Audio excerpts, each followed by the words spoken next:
সব জিনিসে একটা পতন আছে। আপনার বাড়ি হলো, গাড়ি হলো, টাকা হলো, পয়সা হলো, যদি পাশের বাড়ির লোককে আপনি অহংকার দেখান, আপনার পতন। আমি কীর্তন শিখেছিলাম প্রথম, আমার বাবা আমাকে বলেছিলেন তোমার কীর্তন বাদ দিয়ে যা কিছু শিখবে শেখো, ওইটা শেখা হবে না। আমি বলছিলাম কেন?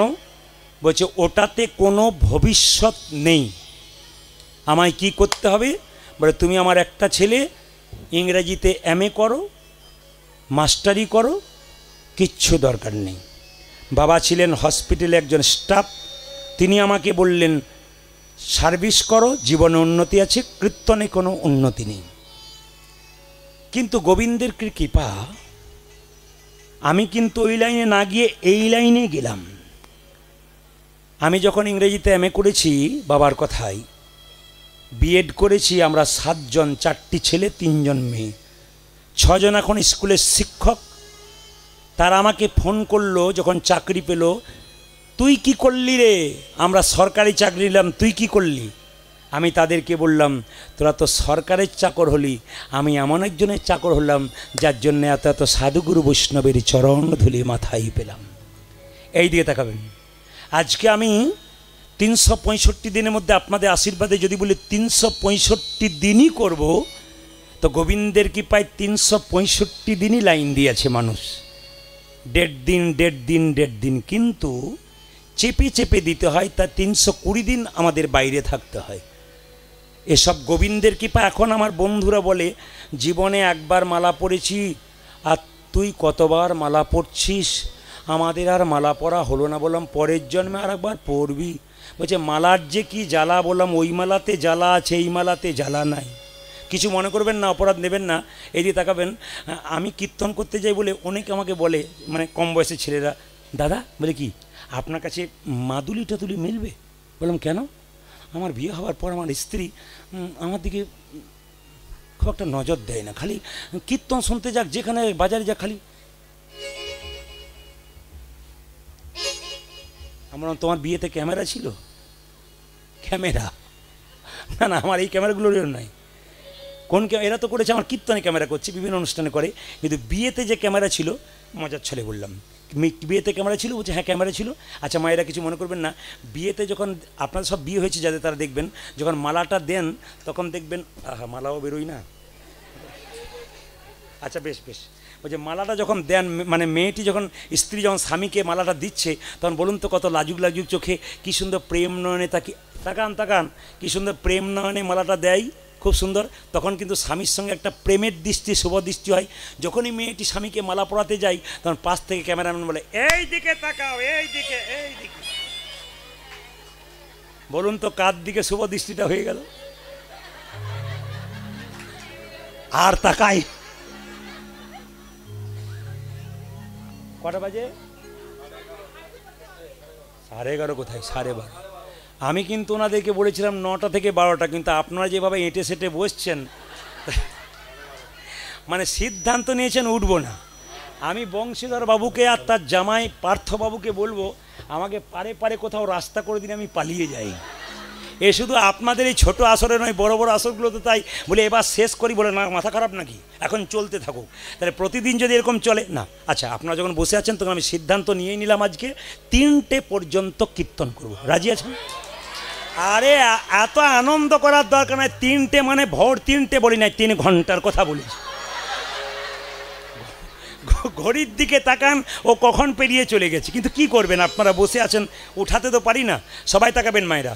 আর একটা কথা বলে যে আপনাদেরকে, বিয়ের সময়, আচ্ছা বাবা মায়েরা কিছু মনে করবেন না, ছেলেদের সামনে ছেলেদের সামনে টিভিতে এমন কিছু সিনেমা দেখবেন না যা ছেলে আপনার কোলে বসে দেখে। একটু প্রমাণ দেখে নিন সবাই। ছেলেগুলো কত কম্পিউটার। বাচ্চা তুই, বাবা তুই, তুই তুই এই বাবা তুই, এই কয়েকজন, 1 2 3 4 5 6 7, 7টাকে বললাম, ওগুলো বাদ দিলাম, তোদেরকেও বললাম। বাচ্চাগুলো, মায়েরা কেউ বলবেন না। বাচ্চারা বলতো যখন বিয়ে করতে যাই, মানে ছেলে বিয়ে করতে গেল, মেয়েকে পিঁড়িতে চাপাই, আপনার সবাই জানেন, ওরা বলবে, তখন মেয়েটার চোখে কী দেওয়া হয়? জোরে বল। দেখেছেন কেমন পার্টি বসে আছে? দেখেছেন কেমন পার্টি বসে আছে? এ শুধু ছোট আসরে নয়, হাজার হাজার 10,000 লোক সেখানে বসে আছে, বাচ্চাগুলো মুত পেতে থাকে। কেন বলুন তো? এই জিজ্ঞেস করলেই বলবো, মানে মাগুলো বলতে পারেন, এর আগে বলে দেয়। এদের এমন কামড় দেখে বলছে পান পাতা। হ্যাঁ আচ্ছা মায়েরা, পান পাতা ঢাকাতে হয় কেন বলুন তো? পান হচ্ছে যোগ মায়া, মানে মেয়েটি পানটা সরিয়ে স্বামীর মুখ দেখবে আর মায়ার যোগ হবে, আমি তোমার তুমি আমার। বংশীধর বাবুর মতো একটা বাড়িতে গান করছে, উনি বলছেন, বাবা তুমি যে বললে যে পান সরালে মায়া হয়, আমার 3টে ছেলে 3টে বউ মায়ায় নাই, খালি ঝগড়া করছে। বলছে এমন কী কেন ঝগড়া করবে না? পান ঢাকা দেবার আগে কতবার রাস্তাতে দেখা হয়ে যাচ্ছে না, কি বলছেন? ওই জন্য মায়া আর থাকছে না। সবাই লক্ষ্য করুন, যে যেখানে আছেন, আমি যে জায়গায় ছিলাম, অহংকার যদি কারো হয়, পতন তার হয়।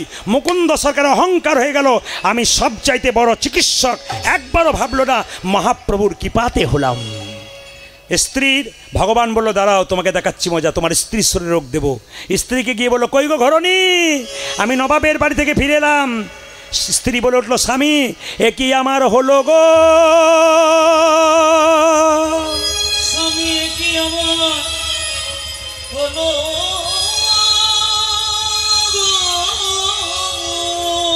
কি হয়েছে তোমার?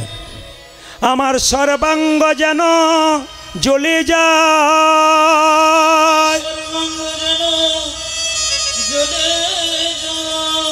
এ কি আমার হলো গো,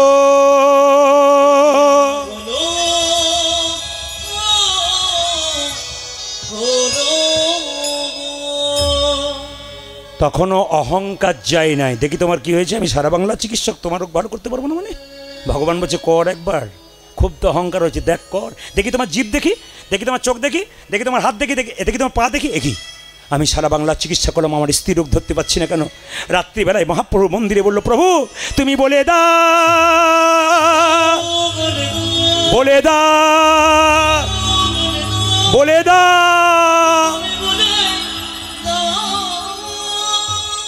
প্রভু আমি সারা বাংলার চিকিৎসা করছি, আমার স্ত্রীর রোগ ধরতে পারলাম না কেন?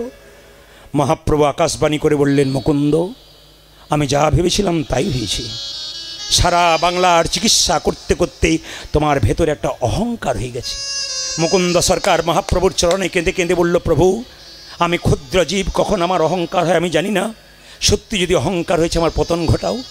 মহাপ্রভু কিন্তু সন্ন্যাসের আগে পান খেত, সন্ন্যাসের পরে পান খায় না। মহাপ্রভুর চিবানো পান মুকুন্দকে দিল, তোমার স্ত্রীকে দিয়ে দাও, একটা নতুন লক্ষণ প্রকাশ পাবে, তোমার স্ত্রীর রোগ তো ভালো হবে, তোমার স্ত্রীর গর্ভে একটা সন্তান আসবে, সেই সন্তানের নাম হবে ভক্ত রঘুনন্দন, যে 5 বছর বয়সে গোপীনাথকে নাড়ু খাওয়াবে, যার কথা শুনবার জন্য এতক্ষণ ধরে আপনারা বসেছিলেন। যেই না খাইয়ে দিল চিবানো পান, স্ত্রীর গর্ভে সন্তান এলো, আর সেই সন্তানটা পরিপূর্ণ হলো কোন দিন মা? 10 মাস 10 দিন পর। কি পুজোর দিনে বাচ্চা জন্ম হয়েছিল জোরে বলুন? সরস্বতী পুজোর দিন। বারটা কী ছিল জোরে বলুন? বৃহস্পতিবার। সেই দিন জন্ম নিচ্ছে কে?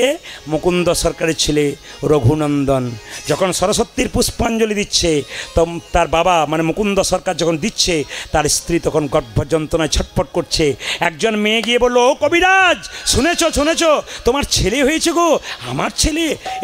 এবার আপনারা সঠিক কথা বলবেন, ছেলে হলে বেশি আনন্দ হয় না মেয়ে হলে বেশি আনন্দ হয়? কিন্তু ঘরে গিয়ে কি বলছেন? আজকালকার যুগে মেয়েই ভালো গো, কিন্তু ছেলেও দরকার। কিন্তু গোবিন্দ যদি না দেয়, আমার না হয় 2টি মেয়ে, ভাগ্যলক্ষ্মী শুভলক্ষ্মী। লোকে বলে আপনি বেঁচে গেলেন, বলে কেন? একবার দিয়ে দেবেন বাস। আর ছেলে যদি হয় আর তার পাশে যে ডানাটা গজায়, ওর আবার পাওয়ার দেখলে মাথা করে হায় হায়। না না, এখনকার মেয়েদের একটা স্বভাব আছে, কিছু মনে করবেন না, আপনাদের দিকে না আমাদের দিকে আছে, একটু মিলিয়ে দেখুন আপনাদের আছে নাকি। যেমন দেখবেন শ্বশুর বাড়ির যদি 4 জন লোক ফোন করেছে আজকে যাব, তখন তার স্বামীকে বলল, শুনছো ঘাড়ে বোধহয় স্পন্ডলাইসিস হয়ে গেল, কোমরে খুব ব্যথা, আমি একবার শোই। কম্বল ঢাকা নিয়ে শুয়ে পড়ল। শ্বশুর বাড়ির লোক চা খেয়ে চলে গেল। কিন্তু বাবার বাড়ির ভাই যখন দরজায় ধাক্কা দিয়েছে, তখন স্বামী গিয়ে দেখলো বিছানায় কম্বল আছে, স্ত্রী নাই। কেন? ও ছুটে পালিয়ে গেছে একবারে বিড়ালের মতো দৌড়ে। কেন? দরজা খুলতে। গরম ভাত, 5 তরকারি গরম ভাত, ভাইয়ের মাথায় হাত দিয়ে বলছে, খা খা, আর কিছু নিবি, খা খা। না না, এরকম যদি কেউ হন তাহলে ওকে নারী বলা হয় না, ওকে আনারি বলা হয় এবার 100%। এরকম দ্বিধাবোধ কেউ করবেন না, তাকে নারী বলা হয় না, নারীর কোনো বৈশিষ্ট্য তার মধ্যে নেই। কেন? আপনার বিচার থাকবে সমান। কেন? শাস্ত্র বলে দিয়েছে। কি বলেছে? তাকাবেন, শাস্ত্র বলে দিয়েছে। কি বলেছে মায়েরা? মেয়েরা সব পারে। রাজা দশরথের পিণ্ডদান কে করেছিল? জোরে বলুন, কে করেছিল? তাহলে মেয়েরা পারে না? কেউ যদি বংশে না থাকে, স্বামী মারা গেলে স্ত্রী তার মুখাগ্নি পর্যন্ত করতে পারে, করতে পারে না? জোরে বলুন। তাহলে নারী কি না পারে? একটা ছেলে যদি একটা বংশের প্রদীপ হয়, একটি মেয়ে দুটো বংশের প্রদীপ। আমি আপনাদের সামনে বলবো, স্বামী স্ত্রীর সম্পর্ক ভালো রাখুন। কেন? স্বামী স্ত্রীর সম্পর্ক হাত আর চোখের মতো। কথাগুলো হীরার মতো, নিতে পারলে কাজে আছে। কি? হাত আর চোখের মতো। হাতে ব্যথা পাবে, চোখ কাঁদবে, চোখ দিয়ে গড়গড় করে জল পড়বে, হাত মুছিয়ে দেবে। তাকান, হাত আর চোখের মতো। হাত ব্যথা পাবে, চোখ কী করবে? কাঁদবে। আর চোখ কাঁদলে কী করবে? হাত মুছিয়ে দেবে। একে অপরের সম্পর্কটা গভীর। তোমারও যেমন, আমারও তেমন। প্রত্যেকটি দাদা ভাইকে বলে যাব, বাড়িতে মাকে যে আসনে বসাবেন, স্ত্রীকে সেই আসনে বসাবেন। দুজনকে আলাদা নয়, একজন বেশি একজন কম, 100% নয়। পণ্ডিতদের কথা। কেন? স্ত্রী একটা আসনে, মা একটা আসনে, দুজনকে সমান সম্মান। কেন? একজন রক্তের বান বন্যা বইয়ে দিয়ে 10 মাস 10 দিন দেখে পৃথিবীর আলো দেখালো, আর তোমার পাশে যে স্ত্রী এসছে, সে বাবা মা আত্মীয় স্বজনকে ত্যাগ করে তোমার পাশে এসে দাঁড়ালো, তারও একটা ত্যাগ আছে। দুজনকে সমান সম্মান দিন। একজনকে বেশি একজনকে কম করবেন না, দুটোই আপনার কাছে সমান। কথাগুলো যদি নিতে পারেন, ভেতরে ঢোকাতে পারেন, আপনার জীবন সুন্দর হবে না। কে বলেছে? তাই তাকান মায়েরা, যেই না ছোট্ট ছেলেটা হলো, কিছু মনে করবেন না, বাচ্চা ছেলে হলে মুখে কি দিন? জোরে বলুন। মধু দিন। মধু দিলে কি বিশ্বাস আছে? ছেলে নাকি মিষ্টি মিষ্টি কথা বলে। না, বাচ্চা জন্ম নিয়ে মায়ের দুধ পান করতে পারে না, তাই মধু দিয়ে দেয়। কেন? কান্না বন্ধ করবার জন্যে। মধু দেওয়ার আসল নিয়ম কি? যারা বই পড়বেন, বইটার নাম হচ্ছে হিন্দু ধর্ম কি এবং কেন। বইটার নাম হিন্দু ধর্ম কি এবং কেন। আমার কাছে বইটা আছে, এখন আমার গাড়িতে নিয়ে ঘুরে বেড়াই আমি। তো তাতে লেখা আছে গভীর গৃহসূত্রকার, পরাশর গৃহ, দুটো বই আছে, গভীর গৃহসূত্রকার, পরাশর গৃহসূত্রকার। তো গভীর গৃহসূত্রকারে বলছে বাচ্চা কখন মধুর কথা বলবে। কখন? বলছে 21 দিন পর আতুর ঘর থেকে নিয়ে গিয়ে স্নান করিয়ে সাবান মাখিয়ে বাচ্চাকে মন্দিরে শুয়ে দেবেন, একটু মধু দিয়ে ভগবানের কাছে বলবেন, প্রভু আমার ছেলে বা মেয়ে যেন মিষ্টি মিষ্টি কথা বলে। এগুলো আমরা কেউ বলেছি? কিন্তু শাস্ত্র পড়ে জানতে পারলাম যে গভীর গৃহসূত্রকার এটা বললো, এপার থেকে করবেন, দেখুন হয় কি না। আমার কথা নয়, শাস্ত্রের কথা। আর একটা কথা কি, পরাশর গৃহসূত্রকে বললো, বাচ্চাদের যখন অন্নপ্রাশন হবে মুখে ভাত, তখন পরমান্ন দেবার আগে, একটু প্রসাদ দেবার আগে মধু দিয়ে ভগবানের যে প্রার্থনা করুন, প্রভু আমার ছেলে যেন মিষ্টি মিষ্টি কথা বলে। সরস্বতী পুজোর দিনে বলে, হ্যাঁ, আহাই হেন কালে জনমিল শির গুণন্দন, উলোধ্বনি, হেন কালে হেন কালে জনমিল শির গুণন্দন।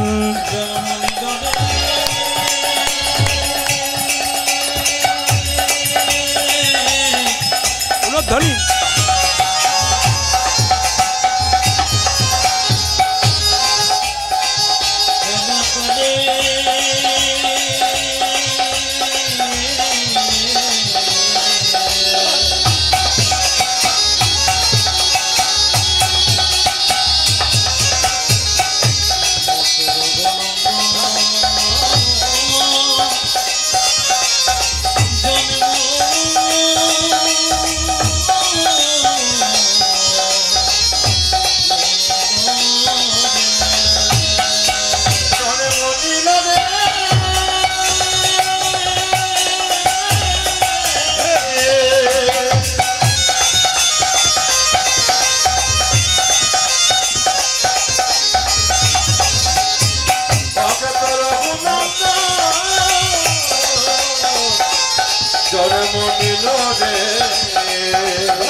হেন কালে জনমিল শির গুণন্দন, হেন কালে জনমিল শির গুণন্দন। ও যে মুকুন্দ দাসেরই তাহা আনন্দিত মন, মুকুন্দ দাসেরই তাহা আনন্দিত মন। ছেলে হয়েছে, আনন্দ ধরে না, আনন্দ ধরে না, মুকুন্দ দাসের মনে আনন্দ ধরে না, মুকুন্দ দাসের মনে পুত্র বদন হেরে, ওই যে পুত্র বদন হেরে, পুত্র বদন হেরে, পুত্র বদন হেরে, মুকুন্দ দাসের আজি, মুকুন্দ দাসের আজি। আজকে তো সরস্বতী পুজোর দিন, ছেলে জন্ম নিয়েছে, দোকান বন্ধ, তাই মুকুন্দ কি করলো, দুই কানে শোনাই এলো মধুর হরি নাম, দুই কানে, দুই কানে শোনাই এলো মধুর হরি নাম, হরি নামে শোনালো, হরি নামে শোনালো, সংসারের কথা শোনার আগে হরি নামে শোনালো, সংসারের কথা শোনার আগে নামময় দেহ হলো, নামময় দেহ হলো,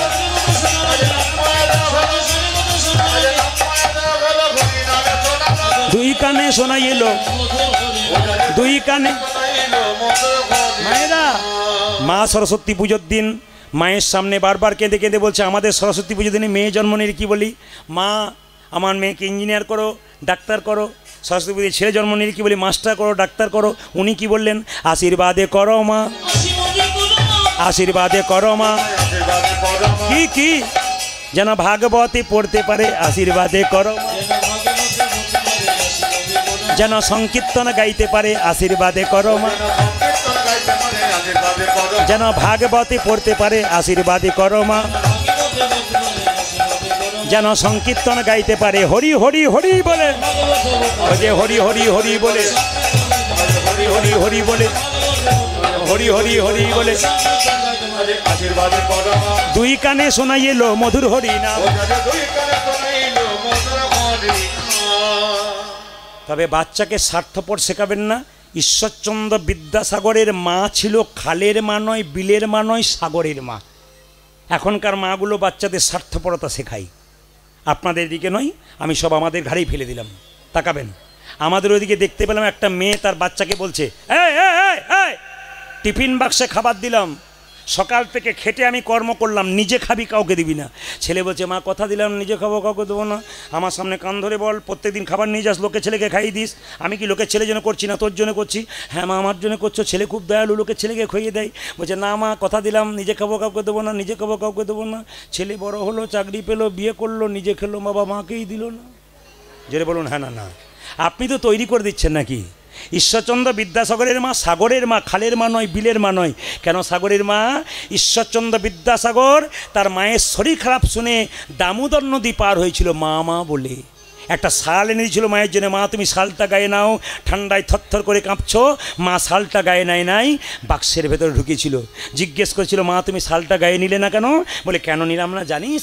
পাড়ার কত মা ঠান্ডায় থর করে কাঁপছে বাবা, যেদিন তুই তাদের জন্য চাদর আনবি সেই দিন আমি গায়ে নেব। এরকম মা না হলে কি বিদ্যাসাগরের মা হয়? আমাদের পাড়ায় দু চারটা মা আছে, তার ছেলে যদি চাদর আনে তার আবার দুলিয়ে দুলিয়ে দেখার কি ভার। না না, আপনাদের ওইদিকে আছে আর কি, আপনাদের সিগন্যাল দিয়ে দিলাম যে আছে আর কি, কোনো জায়গাতে বাদ নাই। তাহলে সেই ছেলে কখনো বিদ্যাসাগর হয়? হয় জোরে বলুন, হয় না। তাকাবেন মায়েরা, এই ছেলেটি যে নাম রাখলো রঘুনন্দন, এই রঘুনন্দনটিকে তত্ত্ব বলল কামদেব মদন। কামদেব মদনটিকে তাকান, ভগবান কৃষ্ণ কামদেব মদনকে 5টা বাণ দিয়েছিল। কামদেব বলল, তোমার বাণ তোমাকেই মারবো। ভগবান বলল, আমার বাণ তুই আমাকে মারলি, অভিশাপ দিলাম তোর মর্তকুলে জন্ম হোক। কামদেব মদন বলল, অভিশাপ যদি দিলে মর্তকুলে জন্ম হোক, আশীর্বাদ দাও যেন তোমার চরণ সেবা করতে পারি। ভগবান বলল, তুই তো খুব চালাক, আমার চরণ সেবা করতে গেলে আমাকেও যেতে হবে। কথা দিলাম কামদেব, তুই যাবি শ্রীখণ্ডে গোপীনাথ রঘুনন্দন রূপে, আমি যাব গোপীনাথ রূপে। একদিন তোর হাতে আমি নাড়ু সেবা করাবো। পদকর্তা বলল, দেখো দেখো, ভগবজের অনঙ্গ ধরিয়া অঙ্গ, বজের বজের অনঙ্গ ধরিয়া অঙ্গ, গৌরে আওল গৌর সঙ্গ, গৌরে আওল গৌর সঙ্গ, ভকতি ভূষণ ভকত বেশ, ভকতি ভূষণ ভকত বেশ, লীলায় মহিল আপন বেশ, লীলায় মহিল আপন বেশ, সোনার নূপুর রাতুল পায়, সোনার নূপুর রাতুল পায়, সাগর শরণী লইন তাই,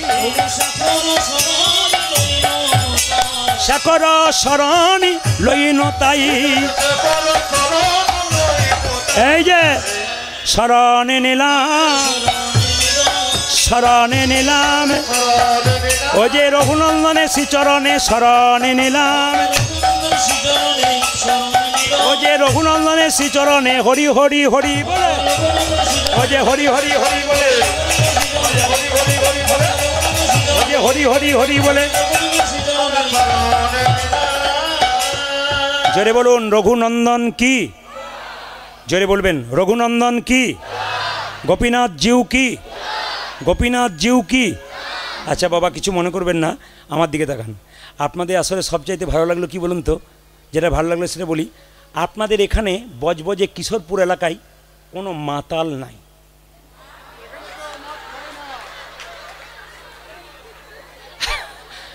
আপনাদের আপনাদের হাসি দেখেই বুঝতে পারলাম পার্টি আছে। না না কি, আচ্ছা কিছু মনে করবেন না, আস্তে আস্তে, না না বলি, আপনারা এমনভাবে এঁটে সেটে বসছেন যে পেরোনোর কোনো পথ নাই, মানে আগলে ধরে আছেন। তা আপনাদেরকে বলে রাখি মায়েরা, পার্টি সব জায়গাতে আছে। এক জায়গায় কীর্তন করতে গেছে একজন ভদ্র মহিলা, তার স্বামীকে নিয়ে গেছে, নিয়ে বলছে দাদা নেশা ক প্রকার বলুন তো? এমন 3 প্রকার, 4 প্রকারও হয়। বলে 1 নম্বর আমি খাই না দেখি, 2 নম্বর, 3 নম্বর, 4 নম্বর। যেমন আমি যখন কীর্তন করতে যাই অনেকে চাঁদা চাই, দাদা রক্ষাকালীর চাঁদা দিন, দাদা শ্মশানকালীর চাঁদা দিন। আমি বললাম তোরা এত পুজো করতে পারছিস শ্মশানকালী রক্ষাকালী, কেন কৃষ্ণ পুজো করতে পারিস না? বলছি তোমাদের কৃষ্ণ তো নিরামিষ, কিছু খেতে পায় না, কালী পুজো করবো ব্যাস একবারে পাবো আর কি। তো কিছু মনে করবেন না মায়েরা, এই দেখবেন স্বামী, আমি নেশামুক্ত সমাজ করতে চাই, আপনারা করবেন কি না করবেন আপনাদের ব্যাপার বলতে চাই।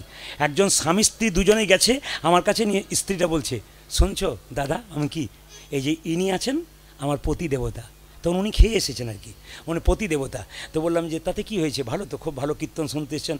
বলে না না, উনি আমার পেছনে বসে আছে, খুব খাই, যা টাকা রোজগার করে অর্ধেক ওখানে যাই, আপনি একটু বলে দেবেন যেন না খাই। বললাম কোনো অসুবিধা নেই, আপনি বসুন।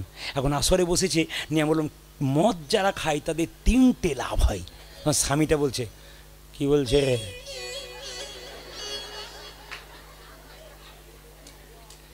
মানে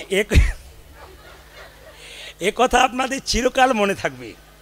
মানে যেখানে আবার গান করি সেখানে কিন্তু হ্যাঁ 365 দিন মনে থাকে যে কী কাণ্ড করিয়েছিল আর কি, তাকাবেন। মানে না, মানুষকে বোঝাতে গেলে কিছু করতে হয়। তো লক্ষ্য করুন, এখন লক্ষ্য করুন, ও বলছে দেখছো কি বলছে লাভ হয়, তখন স্ত্রী বলছে চুপ করো, আগে গোটাটা শোনো তারপর কী হবে। এখন লক্ষ্য করুন, এখানে যদি কেউ খায় সে বলবে বংশীধরবাবু, প্রদীপবাবুকে পরের বছর আবার আনুন, যদি কিছু শর্ট পড়ে তা আমি দিয়ে দেবো।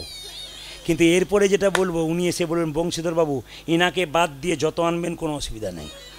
মদ খেলে 3টে লাভ কি না, যে মদ খায় তার বাড়িতে চোর ঢোকে না, তাকে কুকুরে কামড়ায় না, সে জীবনে বুড়ো হয় না। তখন তার স্ত্রীকে বলছে দেখছো শুনছো কি বলছে, শুধুই না খালি এরকম করছে। এখন লক্ষ্য করুন, আপনারা এত আসলে তাকান, দেখছো কি বলছে। আমি বললাম মদ, স্ত্রী বলছে ভেঙে বলুন। আমি ভেঙে বলি, যারা মদ খায় তাদের বাড়িতে চোর ঢোকে না কেন না, দেখবেন কাশি শুরু হয়। কেন? যে মদ খায় তার কাশি শুরু হয়। মদ তো খায় না, মদ ওকে দেখুন আছে, পার্টি আছে। এখন কাশি শুরু হয়, রাত্রিবেলায় চোর ঢুকতে গিয়ে ভাবে বেটা জেগে আছে, ঢোকার দরকার নাই, কাশছে। আর কুকুরে কামড়ায় না কেন, দুর্বল হয়ে যায়, চলতে পারে না, লাঠি হাতে নেই, তখন কুকুর দেখলে মেরে দেয় দৌড়। আবার দেখবেন যারা পাঁড় মাতাল হয় তারা নর্দমার পাশেই শুয়ে থাকে, আর কুকুরটাও তার পাশে নর্দমাতে শুয়ে থাকে। বাবা আমার প্রতিবেশী বটে, কামড়ানোর দরকার নেই। আর বুড়ো হয় না কেন, বুড়ো হওয়ার চান্স পায় না, তার আগে বলো হরি। যে খায় এতক্ষণে মনে মনে ভাবে বেটা সব ঠিক ছিল, লাস্টে খুব খারাপ করে দিলাম। যেরকম রাধা রানী কি, শ্যাম সুন্দর কি, মদন মোহন কি, মানে হাসিতে হাসিতে যদি হয় গোটাটাই হাসিতে হাসিতেই রেখে দেবো। কিন্তু কিছু মনে করবেন না, রঘুনন্দনের জন্ম হলো মায়েরা, যেই না জন্ম হলো তার বাবা কি করলো, সবাই তাকান, সবাই মাথায় কাপড় নিন, তার বাবা গোপীনাথকে নাড়ু খাওয়াচ্ছে। সবাই তাকাবে, সবাই একবারে ভক্তি ভরে মাথায় কাপড়টা নিয়ে প্রেম সে একসঙ্গে।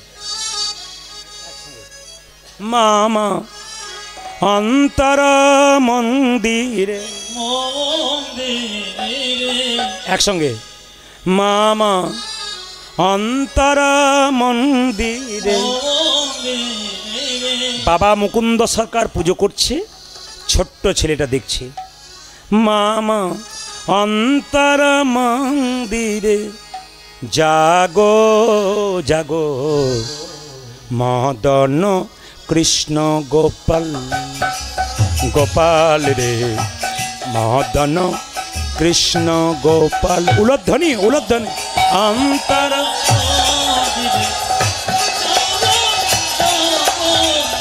মদন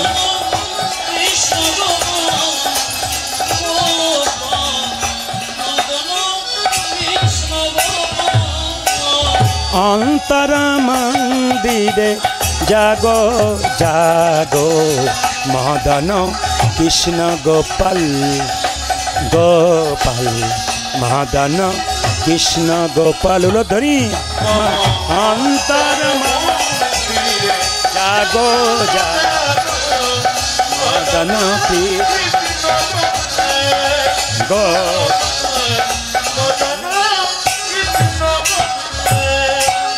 লয়ে রাধা বামে এসো ব্রজ ধামে, লয়ে রাধা লয়ে রাধা বামে এসো ব্রজ ধামে। উলধ্বনি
লয়ে রাধা এসব ব্রজ, লয়ে রাধা বামে এসব ব্রজ ধামে, লয়ে রাধা এসব ব্রজ এসো এসো গিরিধারিলা মদন কৃষ্ণ গোপাল। উলধ্বনি মামা অন্তর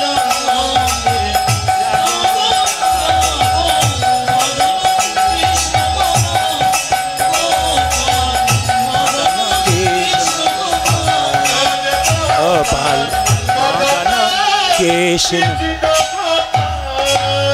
কবিরাজ কে মায়েরা